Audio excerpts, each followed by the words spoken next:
네, 이스라엘과 이란의 충돌이 일단 소강 상태에 들어서면서 달러 원 환율이 지금 1,380원 아래에서 움직임이 이어지고 있는데 하지만 언제라도 다시 불거질 수 있는 중동 위기 그리고 줄줄이 발표되는 미국 경제 지표의 환율 자극에 대한 우려가 큰 상황인 것 같습니다. 오늘 국가개발연구원 김미루 연구위원 연결해서 시장 상황에 대해서 좀 짚어보도록 하겠습니다. 안녕하세요. 예, 안녕하세요. 네, 지금 환율이 그야말로 롤러코스터 흐름을 타고 있는 것 같습니다. 지난주에 장중에 1,400원대를 찍고 일단 당국 개입으로 하락하긴 했습니다만 안심하긴 좀 이른 것 같은데 1,400원대 재진입 가능성 좀 열어둬야 될까요? 최근 대외 여건을 살펴보면 여전히 미국의 금리 인하 시점에 대한 불확실성은 높고 이란 이스라엘 분쟁 등 지정학적 리스크도 남아있는 상황입니다. 그리고 대내 여건을 보면 근원 물가는 내수 부진의 영향이 반영되며 점진적으로 안정화되고 있어서 우리나라가 미국보다 금리 인하를 먼저 할 가능성도 있는 상황이므로 환율이 일정 수준 이상 상승할 가능성을 완전히 배제하기는 어려운데요. 다만 우리가 이것을 크게 염려할 필요가 있는지를 고민해 봐야 됩니다.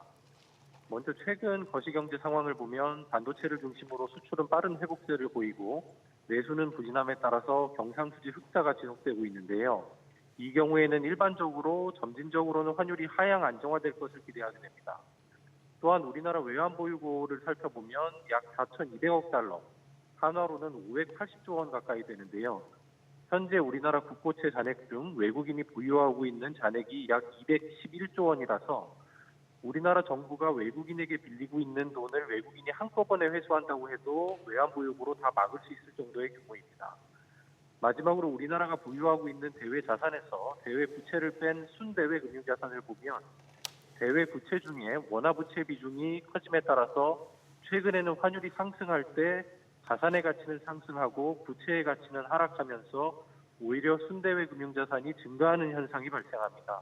이처럼 자동 안정화 기능도 작동하고 있기 때문에 현재 상황이 거시적으로 크게 우려할 만한 상황은 아니라고 보고 있습니다. 네. 거시적으로 크게 우려할 만한 상황은 아니다. 네. 자, 지금 그리고 이번 주는 주 후반에 이렇게 이벤트나 지표가 좀 몰려 있습니다. 금요일 날 나오는데 그 중에서도 미국의 개인 소비 지출 PCE 물가 지수죠. 이것도 지금 시장에서는 꽤나 주목하고 있습니다. 어떻게 전망하고 계십니까?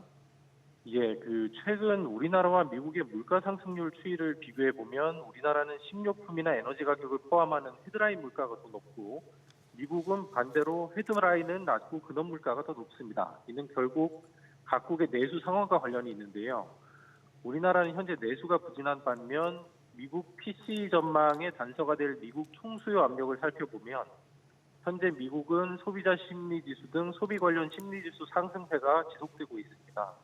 따라서 당분간 총수요 압력이 급격히 커질 것으로 보기는 어렵고요. 또한 소비자 물가 지수, 즉 CPI보다는 반영률이 낮지만 여전히 PCE에도 15% 내외의 비중을 차지하는 주거비 물가 상승률 추이도 중요한데 최근 미국 내에서는 주거비 상승으로 어려움을 겪는 인구가 약 30%에 육박할 만큼 상승세가 높다고 알고 있고요.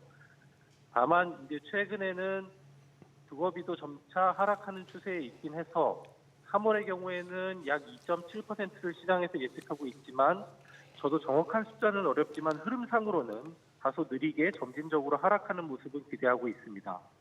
관련하여 통화정책 파급에는 보통 2에서 3분기 시차가 존재하기 때문에 하반기나 적어도 연말에는 통화정책 기조 변화 가능성은 여전히 높게 보고 있습니다. 네, 자, 그리고 26일에는 일본은행 BOJ 금융정책회의도 예정돼 있는데 지난달 마이너스 금리 정책을 폐지했지만 지금 엔화 가치는 역대급으로 하락하고 있는 상황이잖아요. 추가 금리 인상에 나설 수도 있다 이런 예상이 나오고 있는데 그러면 달러엔 향방 어떻게 전망해 볼 수 있을까요? 말씀하신 대로 현재 엔화도 강한 약세 흐름을 보이고 있기 때문에 일종의 구두 개입을 진행한 것으로 보이는데요. 관련해서 일본의 시장 금리도 최근 다소 상승한 모습도 보이고요. 다만 중앙은행 입장에서는 당연히 물가 안정이 최우선 목표이기 때문에 엔화 약세로 수입 물가가 상승하고 그것이 전반적인 물가 상승으로 연결되면 통화 긴축을 통해 대응해야 하는 일반적인 멘트라고 보여집니다. 한편 최근 일본의 물가 흐름을 보면 헤드라인 CPI는 연초에 1월에서 2월 넘어가면서 반등한 후 점차 내려가고 있고 근원 CPI는 꾸준히 하락 추세에 있습니다.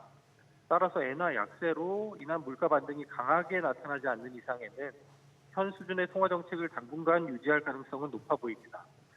관련해서 또 일본은 과거 저물가로 중앙은행의 신뢰까지 일부 훼손되며 매우 고생을 했던 국가인데요. 따라서 통화 정책의 실수를 범하면 과거처럼 2%를 크게 하회하는 물가 상승률을 목도할 수 있지 않을까 오히려 고민이 되는 측면도 있을 텐데 이 부분까지 잘 고려해서 판단할 것으로 보입니다. 네.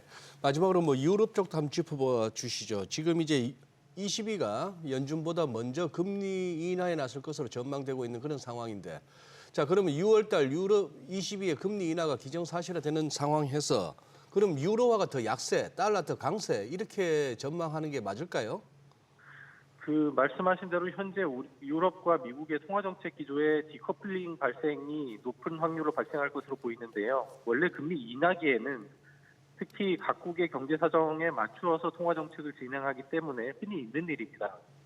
특히 유로존은 실물 경기 전반이 부진한 흐름을 나타내고 있고 제조업을 중심으로 심리 지수도 악화된 상태인데요. 따라서 유럽의 기준금리가 미국보다 더 먼저 내릴 가능성은 높은 상황이고요.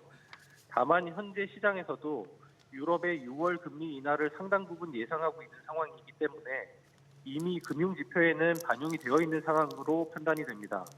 따라서 실제 유럽 중앙은행이 기준금리 인하를 단행하는 시점에 달러 지수가 지금보다 큰 폭으로 뛸 것으로 보이지는 않습니다. 네, 오늘 내용 잘 들었습니다. 고맙습니다. 예, 감사합니다.